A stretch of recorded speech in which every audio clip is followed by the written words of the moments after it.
Hi everyone! So quick kwento lang about sa video call namin ni Bunso. Kasi ang chaotic but super wholesome. Pag open ko pa lang ng camera, sabi ko, uy, bakit parang glowing ka? Ako dito is stressed and unemployed. Tapos sabi niya, ate, mukha kang pagod. Excuse me, hindi ito pagod. This is called financially responsibility aesthetic. What? Uy, walang ganun. Siyempre, as usual, may konting asaran. Sabi ko, nag-aaral ka ba talaga o nag-aaral ka lang mag-scroll?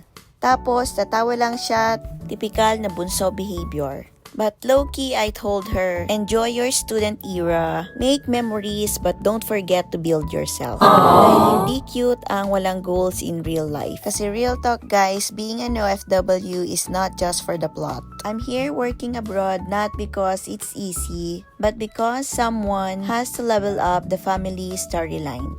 May mga days na work, bahay, repeat, minsan homesick, minsan pagod. Pero pag nag-video call kami at nakikita kong okay siya, parang worth it. At bilang ate, sabi ko pa sa kanya, choose friends that clap for your growth, not just your jokes. And respect mama and papa, that's non-negotiable. Tapos, bago nga mag-end yung call, of course, my classic line.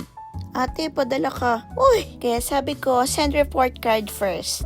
Huy, bakit naman ganon? May kondisyon. Pero syempre, ganon lang naman kami. No drama, just vibes, jokes, and subtle life coaching na ayaw niya aminin pero kailangan niya.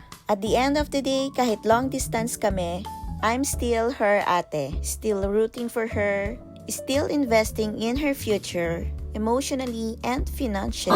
And to everyone watching, and especially sa mga kapwa ko OFW at mga ate dyan, I know it's not easy, but remember, you're not just working, you're building something bigger than yourself. Stay consistent, stay kind, and don't forget why you started. Remember that your sacrifices today will be someone else's comfort tomorrow. Keep showing up kahit tahimik, kahit pagod. Okay, that's it. Bye guys.